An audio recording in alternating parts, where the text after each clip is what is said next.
Happy to finally chat with you in person. Yeah. Perhaps for people that have not read the book, maybe haven't finished the book, maybe you can lay out the scene a little bit, describe the characters, Sure. and maybe give people some background knowledge on who we're about to talk about. Sure. So my book is called The Acid Queen, and it's a biography of, it's actually interesting. Someone recently described it as a yin history, which I love, but it's a biography of a woman named Rosemary Woodruff Leary, who was married to a man named Timothy Leary. And I have to ask, how many people here know who Timothy Leary is? Okay, so most people know that. We can maybe have a shorthand. If anyone has a question about Timothy Leary, I can go into greater depth. But in short, Timothy Leary was considered to be kind of the high priest of acid in the 60s. And he was the face of the so-called first wave psychedelic movement. He was an ex-Harvard psychologist who was studying psilocybin and psychedelics on creativity, recidivism in prison system, and mystical experiences. Rosemary came from less pedigreed background. She was born in 1935. She was, by the way, my kids will be coming in at some point, so Awesome. You'll be hearing some children screaming or something. But Speaking of altered states. yes, exactly, 100%. So, and she was born in St. Louis. She dropped out of high school. She married a very hunky Air Force guy who was very abusive. She lost a baby. She ended up leaving him and left to go to New York, where she was scouted as a model by Eileen Ford, worked as an airline stewardess when it was harder to do that than to get into Harvard. And she then met Timothy Leary and fell in his thrall in a lot of ways, and moved to an experimental commune in upstate New York called Millbrook, where they were messing and testing the limits of their consciousness through various ways, but most of them through the ingestion of psychedelics, mostly acid. And this was a huge kind of moment in the culture. This is the rise of the counterculture, the rise of the new left, the rise of raised consciousness in general. And from there, after a series of brushes with the law, my children are here. Hi. Hello. Hey guys.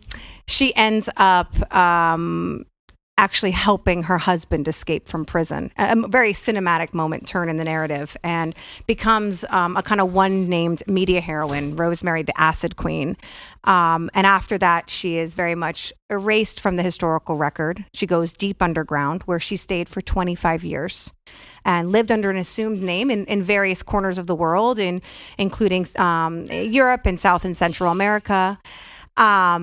And she ended up living in Cape Cod, running a bed and breakfast there for 24 years until she finally came back above ground in the 90s. So that's the kind of broad strokes. Obviously, there's a lot more there, but that's Rosemary in a kind of few lines.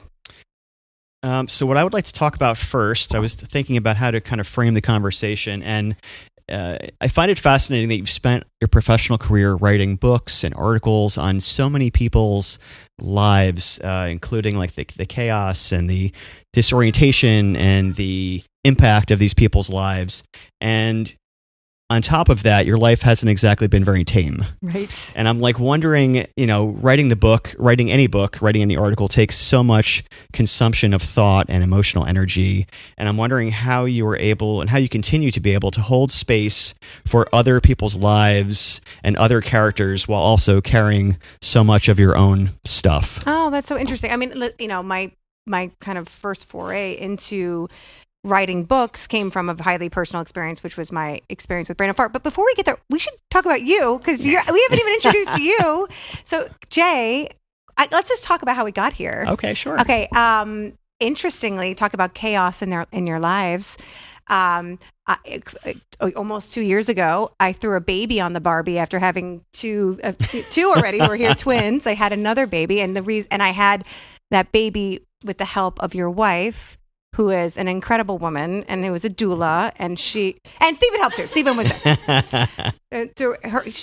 It was just an incredible experience that your wife gave me, and she is kind of a queen of set and setting, just like Rosemary, which we'll talk about, because she was able to get my mindset my body, but also the circumstances around me, with the help of Lauren as well, obviously, create the conditions that allowed me to give birth to my third baby. Yeah. And so that's how we originally met, was through this amazing that's how the universe setting. Moved the pieces. Yes, exactly. And I became aware of Jay's artwork, which I wish we had a piece to show you, but it's incredibly vivid and alive. I mean, you feel like you could reach out. It's also very psychedelic. It's a combination of those things, but while being realistic and also kind of otherworldly. Mm-hmm. And so I became aware of, obviously, you through your wife, your wonderful wife. Sure. But we also have a friend in common named Karen Rinaldi, who is a big fan of your art as well. So it kind of felt like there were these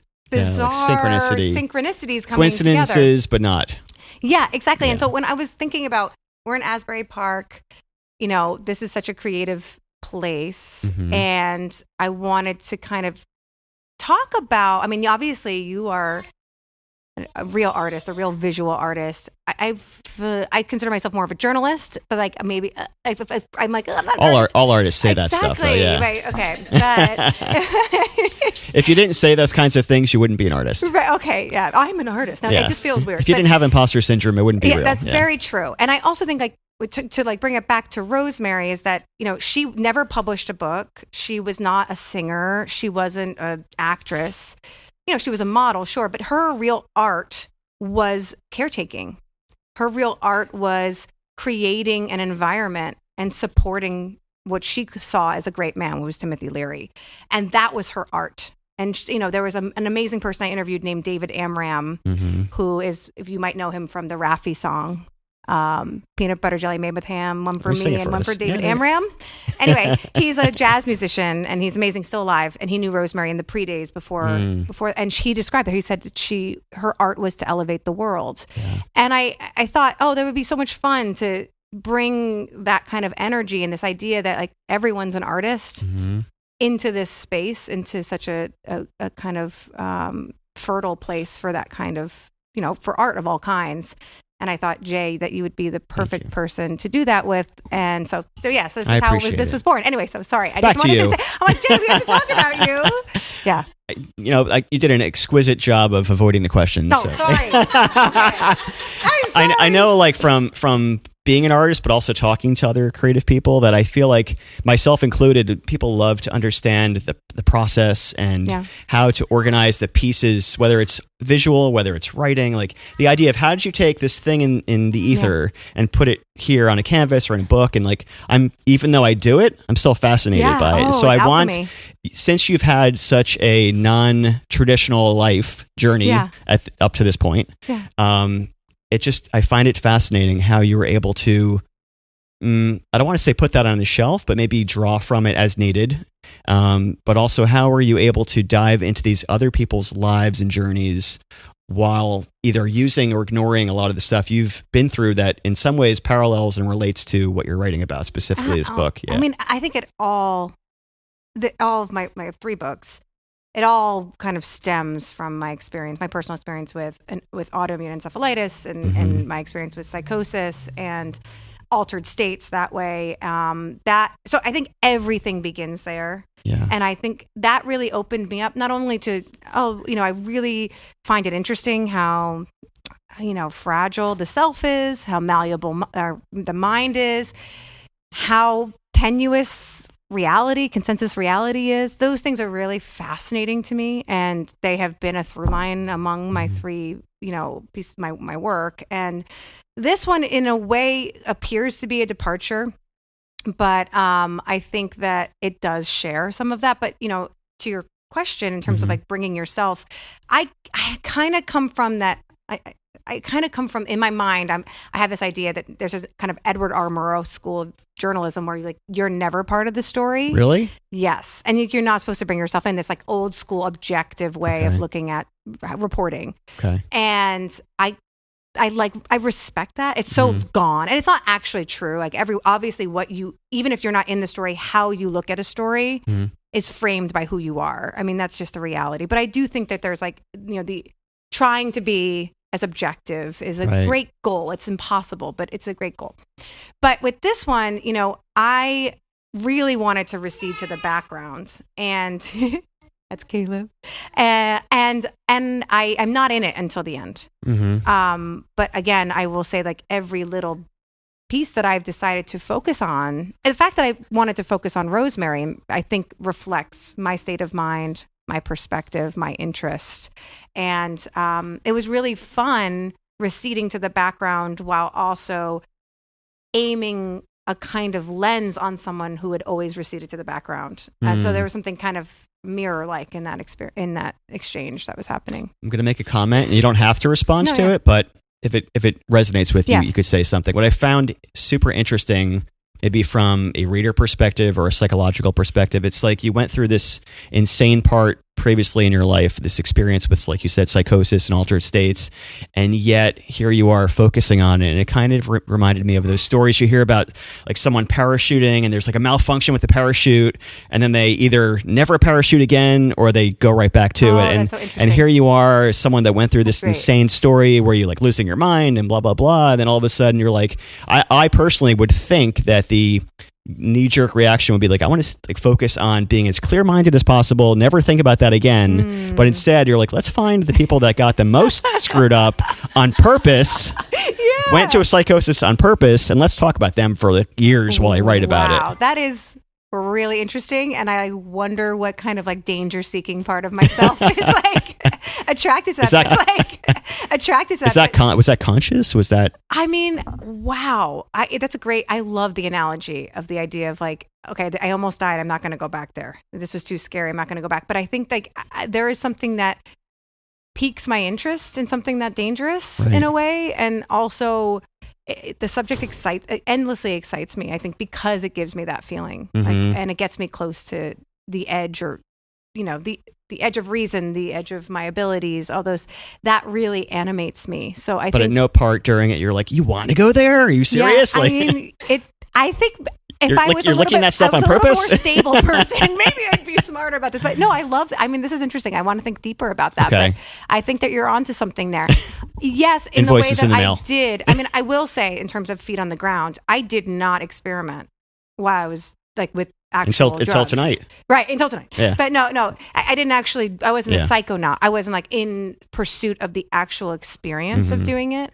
And that was to me an important line that I had made for myself, that I wanted to have a foot firmly in Yeah. this world while I was exploring the other side of things. I Yeah. wanted to be very squarely solid, because I know what it's like not to be solid, and I don't want to do that again. No bueno. Yeah. Getting back to Rosemary, she was described as a strict hippie with her feet on the ground, with her head in the sky. Yes. And I'm wondering what that means to you. Yeah, that was actually, those are the words of a wonderful clothing designer. The clothing label is called Rhoda Beer. It's a Swedish label.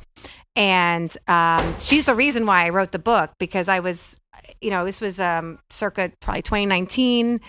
I was just, my second book, The Great Pretender, had come out, and I was interested in psychedelics just as a topic.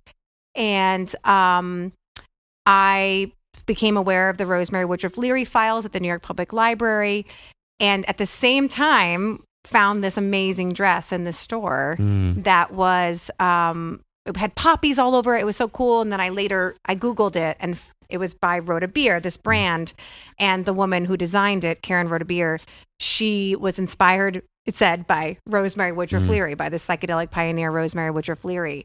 And between finding these amazing files at the New York Public Library that like had been essentially lost, that no one really knew about, and finding this amazing dress, I was like, okay, I have to do this. And I interviewed her recently for a piece I wrote for Vogue, and I love that. The idea that Rosemary was able to, in a way that we were just talking about, keeping my feet on the ground while exploring these like very heady topics. Yeah. Rosemary, at various points, she does lose herself, as you will see in the book. She's not always solid, but she was far more solid in a lot of ways than her partner. And she was she had a very grounding force, which allowed her to maybe transgress in a safer way. Yeah. So I think that's kind of what that means to me personally. So choose to answer this either from your own perspective or perhaps from the character's perspective, but I'm wondering what your view is, how you view psychedelics and like altered states now. You've been through it yourself, Yes. where it was from a chemistry tweak, Yes. and obviously taking LSD is also a chemistry tweak, kind of tweaking the hardware. Yes. And yet there's also the aspect of like you're going on a spiritual journey. So I'm wondering how you either you view it or how you think the characters viewed it. Was it like was it purposely about tweaking the chemistry to see what happens? Was it about a tool that let people go into other states of mind? Whether it's from your perspective or the characters, how do you view that? I'm going to answer from Rosemary's perspective because she's the expert in terms of this. Okay. But Rosemary was a part of a movement that the whole brain chemistry thing that's a totally present idea. I mean, Leary did talk a bit about that as well, but mainly, especially initially, it was spiritual. It was a way to expand consciousness. It was the goal. A lot of this was ego death. And the ultimate goal was to change yourself into a quote unquote God intoxicated being, and then to change the world. That was the goal. Ultimately, it was to kind of create a consciousness shift on a cultural level. That was how it was used in the beginning. Of course, it was used to have fun too. Yeah.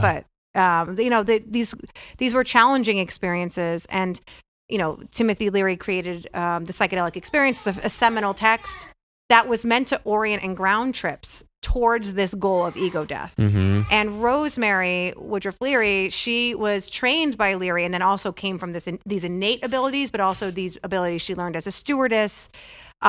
She learned how to augment what was called set and setting. Set is mindset, and that's brain chemistry for sure. But it's also what you coming into kind of the cultural baggage you have, whatever you have going on, your family history, whatever. Yeah. And then you have setting, which is the environment. And the environment can be, again, more culture that is around you in your immediate surroundings. It can be a couch cushion color. It can be the food that you're eating. And Rosemary was the queen of setting. She was incredibly good at grounding and orienting trips and creating a solid foundation for people undergoing these challenging experiences. That was really, it was a very motivated experience towards change and growth, or spiritual growth, or kind of cultural expansion in a way. Yeah. You said something about ego. I want to get to that in a second, but you also just talked about setting the mood. I know that was a big thing for Rosemary, about setting the scene, setting the mood.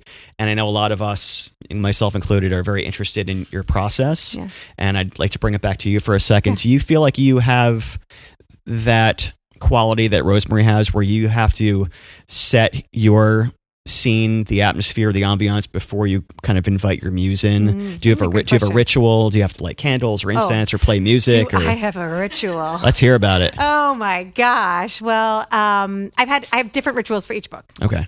This one was, I would say, maybe the least elaborate and the most elaborate, because it's like before I had children, I could go to like a writer's retreat and be really self-indulgent and wake up. Like I did things like sleep in 3-hour increments because I write better in the morning. I mean, I tried to train my mind in so many different ways to augment that, but I wake up super early in the morning because I decided that, like waking up at 4:00 in the morning and start writing. I did all those things. Now, Caleb wakes up at 5:00 in the morning, so I wouldn't get that much done. But now I do, in terms of, and the process is different too. For my previous books, I usually have a visual element to every single kind of each of my books. And Brain on Fire was a short period of time. It was kind of a timeline. The Great Pretender was a wide swath of history. So I had kind of multiple dry erase boards that were character driven. And this time I actually strung up clothesline. Okay. With clothespins with index cards. And each index card corresponded to, maybe it was, the history of the time. Maybe it was Rosemary's biography and Timothy's biography. Because that's a kind of 3 threads to this book. It's a biography of Rosemary. It's an indirect biography of Timothy Leary, and then it's also a cultural history from the 50s essentially to 2000 of a very specific slice of a cultural history. And so I used this visual map that that was part of the process, but I also had elaborate candle rituals. Okay. There's an amazing place in Manhattan called Enchantments. Okay. That will make you witch candles that you can get spells put in them. And I have about. Do you have an affiliate link for everyone? Yeah, I really should. I should get like a piece of this. Use code Susannah. Exactly. But they like carve your candle and I have. I mean, Sammy knows my candles. He knows how many candles there are. Lots of candles. I have lots of candles in my room, and at some point they all like explode. Which I was like worried about that initially, which I probably just should be really worried about it. And I went to them and I'm like, my candle like exploded. They're like, oh, it's really good. So now I can't wait for it to explode. It's a bonus. Yeah, it's a bonus. But I do have that, and I had different kinds of candles, and it was helpful in setting the mood. I had a meditation practice. I did Rosemary's meditation practice. Okay. I used her I Ching. I used her tarot cards. So I did her yoga. Okay. I'm wearing her necklace. I really tried. This was this book more so than any of my others, including Brain on Fire, which was about myself. Of a time I don't remember. This was like an embodiment. It was really cool. It was so cool. And you gotta watch the movie. Yeah. It was cool. It was a really great experience, and it was an attempted embodiment in a way. I had her mirror, I had her files. I mean, I had her physical files in my house where I could see the coffee stains, I could see her fingerprints, I could see, I could feel her in it, and I really did. I felt it. Hey, can I ask you a quick favor? If you enjoy thought-provoking conversations like this one, please leave a quick review and hit subscribe on Apple, Spotify, YouTube, or wherever you're listening or watching. It really helps.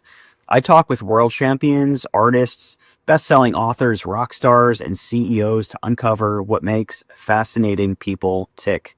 If something in this episode resonates with you, please share it with a friend.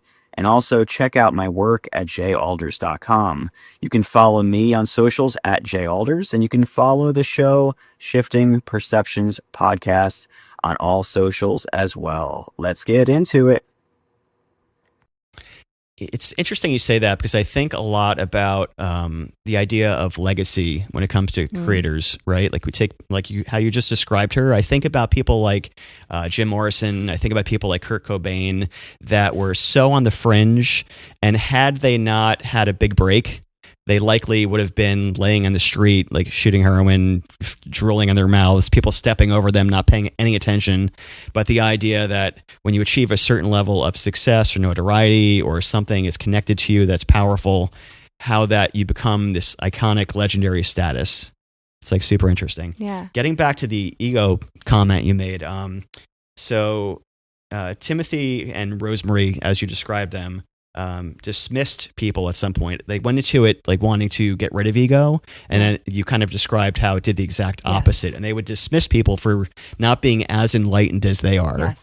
And there was a spiritual narcissism. Yeah, there was a quote in here that I'll see if I can find it or not, but it said something about, give me a second here, about how he was sort of enthralled with the idea of being on the cross. Like he was obsessed with being like a martyr. Yep. And I found that aspect of it all really interesting. Can you kind of riff on that a little bit? Yeah. I think I found ego inflation like one of the most interesting parts of psychedelic experience that can happen.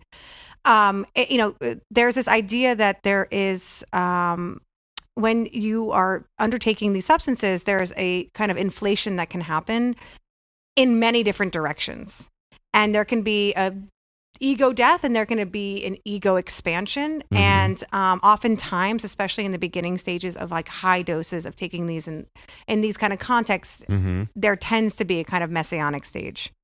And Timothy Leary and Rosemary really went through that. And it's very well documented how intense their messianic stage. I mean, they believed they were Jesus. He was Jesus and she was Mary. Like that, there were their visions that they were having. And they had this mission that especially Timothy had the mission that he wanted to spread the word out as widely as possible. Very evangelical about it, but also kind of a superciliousness of like, well, we're better than we know better than everyone. Yeah. And, since we have all this experience and they don't. Rosemary, however, was more circumspect, though she underwent this to a lesser degree. She always had this sense of, she said, I don't feel comfortable turning people on, because she said there was so much power in that. Mm-hmm. And she goes, the responsibility. She said she didn't feel comfortable in being responsible for that. And she described that she was a big science fiction fan, and she brought a lot of that into Timothy Leary's philosophies. And she was a big fan of Lord of the Rings. Mm-hmm. And she described this idea of like proselytizing and having this knowledge and sharing it like that, like as being like Frodo with the ring. Mm-hmm. So she found it a burden in a way that Timothy did not. And I think that is kind of different responses to these, Timothy, who was in a more, even though he had been fired from Harvard, he still had the Harvard pedigree. He was more of in a power position. He was seen as a guru. His experience of quote unquote ego death would be far different than Rosemary, who was fleeing her. She was 2-time divorcee, didn't have a high school degree, was fleeing abusive relationship. Her experience of that is going to be different than his, and you see it take place in the book.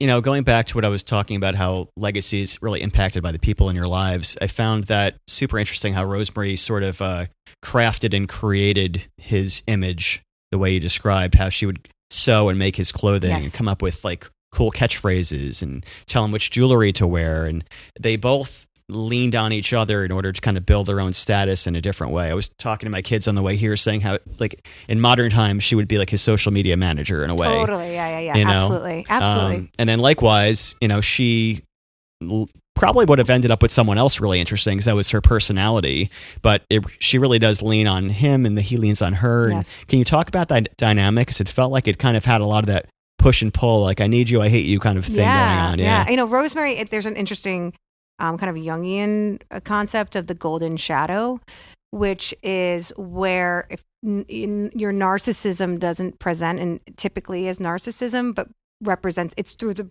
support. You let someone else shine and you're the reflected glory. Your support of that person is how you channel your narcissism. That was in many ways Rosemary. She believed that she wanted to be in service to great men. And that started with her first husband, this Air Force hunk who was like the big hit of St. Louis. She ends up picking this great man who was extremely abusive. And then the second great man she married was a jazz accordionist who I'm always baffled that there's such thing as jazz accordion music. And it's actually good. Something for everyone. It's very interesting. But she married him and he was also very talented. He was a Holocaust survivor. He was not the survivor. It's actually a Larry David skit show. But anyway, he had survived. He'd come over from Holland. And he was a tough guy and really impossible to be with. And she supported him. And then she picked another jazz great, Alan Eager, who was extremely physically abusive. So she has this pattern. And then there's Timothy Leary. And, she really considered him to be a great man. And she found a lot of genuine joy in supporting him, but also a lot of pain. With him, Rosemary was just absolutely authentic. And that was something he was lacking. And her authenticity, her real life experience, her beauty, her charm, her ability to do the things that he was talking about with set and setting, that was extremely valuable to him as well. And he didn't initially see it that way, but it became very clear to him she leaves him briefly and he suddenly becomes aware of her power. It's a soft power, but it's strong. Talk about inspiration a little bit. A lot of us, I would say, we collectively as humans feel like, okay, well, they can do that, but I can't. That guy can make a painting, that girl can write a book, but I can't. Or it would take me 10 years to do it or something like that. How much of your process, how much of your work, how much of your flow is based on, I feel inspired today, I'm going to go write, versus I'm just going to sit in front of my computer or your typewriter or whatever it is and make terrible things until something happens. Talk about that. I can literally give you the percentage. Yeah. 2% inspiration. Okay. 98% sitting discipline? there and doing it. Yeah. Every day, as much as you can. And what, how does that make you different than others? Like, if anyone here, I think no different. We all have these moments, right? People tell me all the time, like, well, I have an idea for a song, I have an idea for a book, but I either don't know where to start, I don't have the confidence to do it, I don't know why should I bother is a big one. Yeah. That's so interesting. I think that I have this, I do have, the work ethic is the number one thing. It's just like, I think I read something about Robert Caro, a famous biographer, who puts a suit on every day to go to his desk. And I think there is something to that every day you are going to work. This is not just like a flight of fancy. This is your work, and you have to take it seriously and respect it as such. And so I don't let. I also, the idea of being kind of like a hothouse flower with your work or precious with it, was beaten out of me as a tabloid reporter in New York City. Okay. Like, you couldn't be like, I don't feel like doing this article because I don't have the muse today. It would be like, that wouldn't happen. Fly. Yeah. Yeah. And so I'm not precious about my work because it's not, my work isn't precious. It's not that kind of work. And I'm not saying that isn't valid. Like, I think people who are real writers, who do poetry, who are poetic writers, high literary writers, I think they're maybe it's different. But for me, it's a very work a day. Do you have that in you? Is that precious work in you somewhere? I don't think so. No? No. I don't think. I mean, I've been interested. A few of my friends have done fiction, and they both come from nonfiction, and I've seen how their process is also very similar to my process in terms of we lay bricks, and that's what we do. And if it was like that, I could do it. But I'm not the person who's like hit with inspiration and has the whole book and then can see. No, I don't have that kind of imagination. I'm a reporter. Is there still like a flow or a creative flow state connected to it where you're like, oh my God, that happens. Yeah. And that's like, it happens not that often, but when it does, it's amazing. It's amazing. And you want it again and you don't get it for large periods of time. But I do, that flow state is real and it's magical and it's fleeting. Yeah. So you just have to keep doing it and just hoping that, and then those days come and then I have had moments where I'm like, I wrote that. I don't even remember writing what I wrote. That has happened to me. But mostly I'm like a 20 draft writer. That feeling is unbelievable because you chase it and you lose it and you're like, get me back there right now. Yeah, it's like chasing peak experiences, it's kind of that I find with painting, I'm sure, tell me if it's the same for you, it's you go through the little minimal flow states and you're like the entire rest of the time you're chasing to get back there, and then the remnants of those little bits, they sort of fill in and become the work. Yes. Yeah, I think that's true. Yeah. I think that's fair to say. I think most of mine is not flow state. Okay. Like maybe we've because there's visual versus it's the flip of that. For me, like the majority of it is just like getting there every day and then like reworking and reworking and reworking. Yeah. And then some of it's just right out the gate. Most of it's not. But it's interesting. There's if anyone's interested in this, there's an amazing book called The Modern Library's Writer's Workshop. It's green cover by Stephen Koch, and he goes into the writing habits and behaviors of famous writers, and you can see that. I mean, Philip Roth is like a 20 draft writer, but Flaubert wrote in one draft. So it's really anything. It really applies. However you do it, you do it. But I'm more of the like 100 draft writer. Yeah. I love an editor and I love a red pen. So. We'll get back to the book. There was a story you talked about where the feds came in and kind of were trying to bust them for, they had the DMT on, and Rosemary kind of hid it. And there was a quote that I pulled out because I was like, that was really interesting. You said something like, I could be slightly paraphrasing, but it was like, sometimes you see what you want to see and sometimes you remember what you want to remember.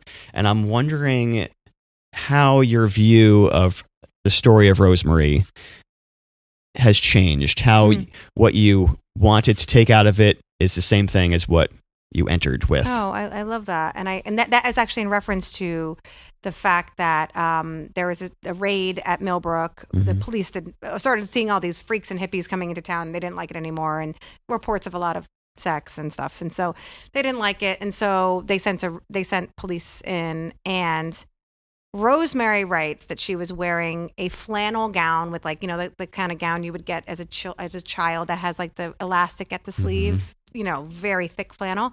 She writes that she was wearing that. Leary and this person named, I don't know how many people recognize his name, but G. Gordon Liddy, who was one of the plumbers, he was one of the people who was on the raid at Millbrook. He remembers Rosemary wearing a diaphanous gown that he could see completely through. And I don't know. I actually did ask. I really wanted to know. So I found Leary's son, who has not spoken at all, basically. He's really this is Jack Leary. You might know of someone named Zach Leary, but Jack Leary has not really spoken. And he told me that he remembered the flannel gown. Okay. And that was important for me. I don't know. Yeah. But that said, did you get the gown as well? Did I get it? Yeah. Are you sleeping in that now? No. I have to have my long dead grandmother make me one. Okay. But what I found was Timothy was a mythologizer. I mean, self-mythologizer to the extreme.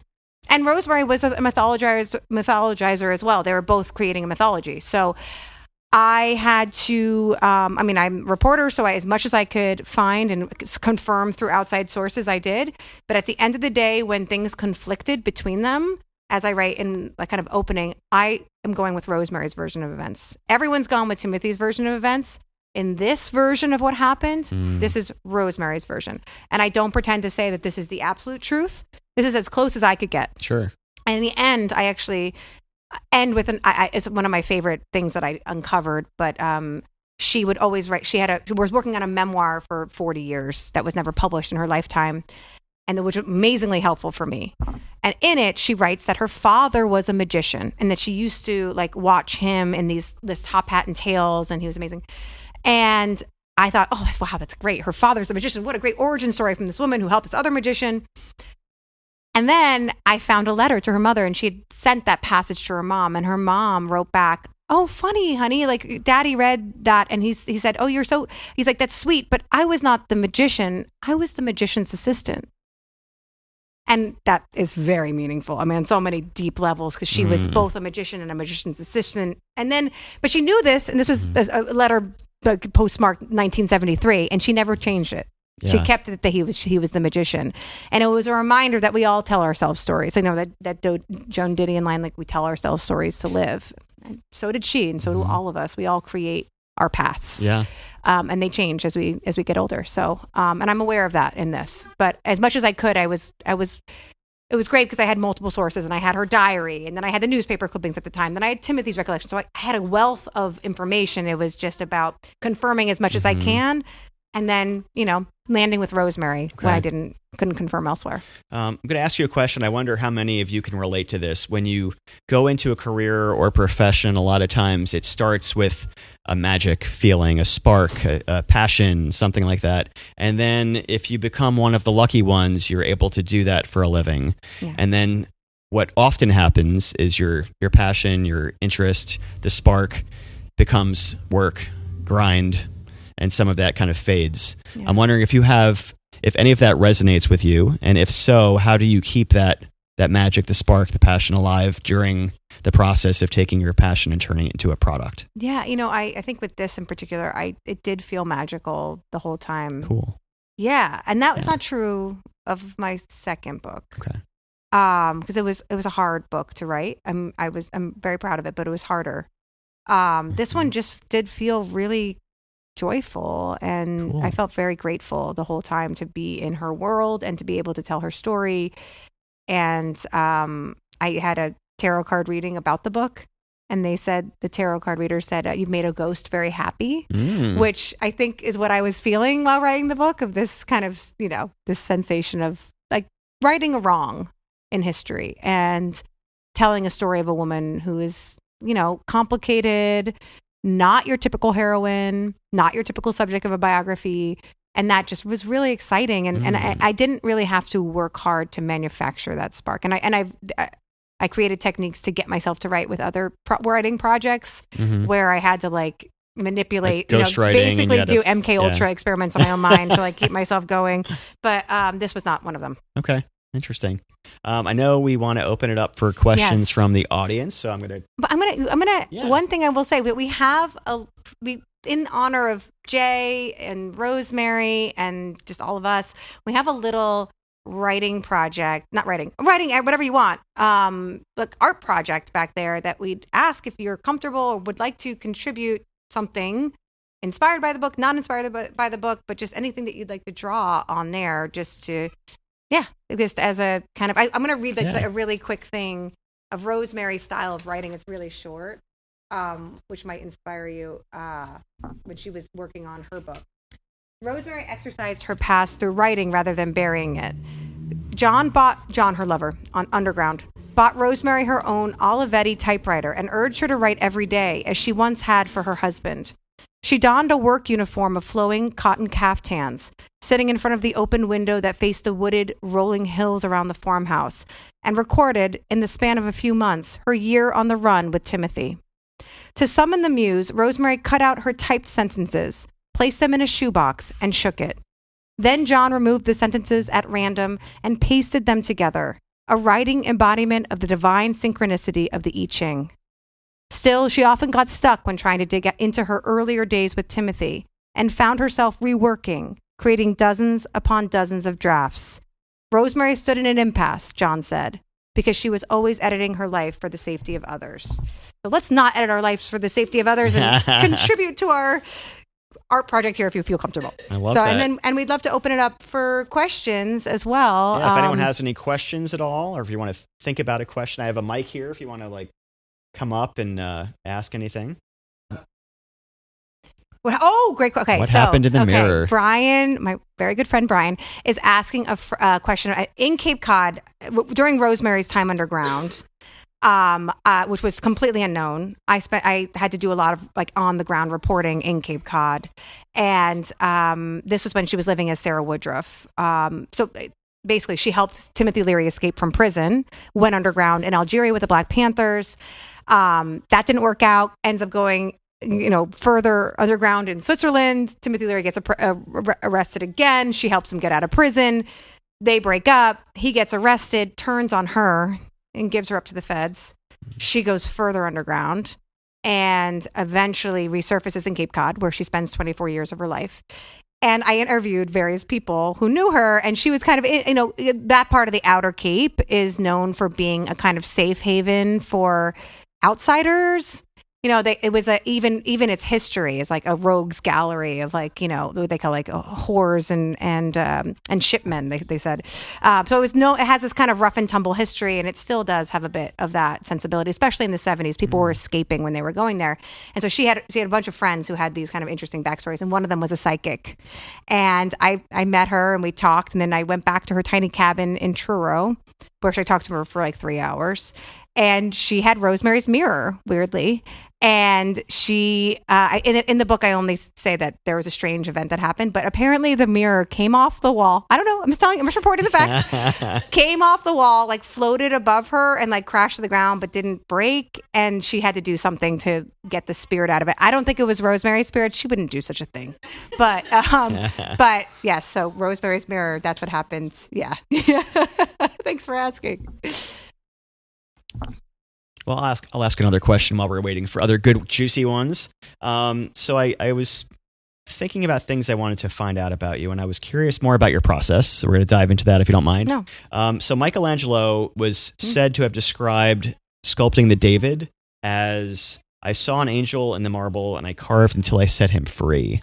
I'm wondering if that at all relates to your process. Are you more of the kind of person that sees the book and chips away to release it, or you're more of a building until it's all there? I cannot get near what you just said, because David is. But I will say, I'm a plotter. One brick at a time. One step in front of the other. I think maybe in the process you release something, but for me, it's I'm an outliner. My outline is probably 3 times the size of the book. Handwritten? No, I do. Sometimes at stages I'll handwrite, because I do feel like it gets close. With Brain on Fire, I handwrote a good deal of that book, but nothing that you would recognize. But I felt like it was tapping into some part of my brain that I don't think I did any handwriting with this one. I'd handwrite my interview notes, but I don't think I did. I might have done some of the Cape Cod parts, because those parts felt very personal to me. Does it come to you when you're writing a book or an article? Does it come to you as a feeling, as an emotion, as a sentence that you heard? What is it that? Oh, I got to write that. Oh gosh, that's hard to even say. I would say it comes to me as a compulsion. I would need to know. Thinking, I need to know. I like a challenge, and I like a mystery, and she was both of those things. And yeah, I think it comes to an itch. It's like an itch for me. Mm-hmm. And I'm I have to keep scratching that. And then I think there's something there. I think that's what it is. For any of the awesome people here that might also have an itch, we all have some version of that. We're I have an idea. I don't know what to do with it, but are there any practical steps that maybe someone that's here with us might take their idea and do something with it? And then the idea of getting past why bother? It's not going to go anywhere. I have so many tips. Yeah. One of them is to identify books that do what you want to do very well, and to read them. Reading is the only way you're going to get anywhere. So reading religiously is huge. Getting books from here right now. Yeah. Can you guys relate to that? Or any of you guys here have a passion, interest, idea, something, and it's sitting in the back of your head for the past 15, 20 years and you're like, whatever. It's just there. It's not that good. Anyone relate to that at all? I mean, I relate to it. And I have ideas that I still want to do that I haven't done. But yeah, I would say that number one thing would be to read. And then I think to write, to like try 5 minutes a day. Yeah. Just 5 minutes a day just to start, and then trying to build on that. Again, I'm very practical with these kind of things. Okay. I really hope that you enjoyed that episode. If you did, please take a moment, leave me a review on Spotify and Apple especially. It takes about only 30 to 40 seconds to leave a nice review. You can just click on the stars. You can say something nice. I really do read them all, and it really does mean a lot to me if you could just please do that. And also make sure you hit subscribe and share the episode. Connect with me online. Connect with our guests. We love all the interaction, so please do so. Also, please check out my website, jalders.com. I am an artist. I'm a father. I'm a family man. I appreciate your support. I would love to get your eyeballs on my artwork. So, yes, keep sending messages. Let me know who you'd like to see on the show next. And I wish you an awesome rest of your day.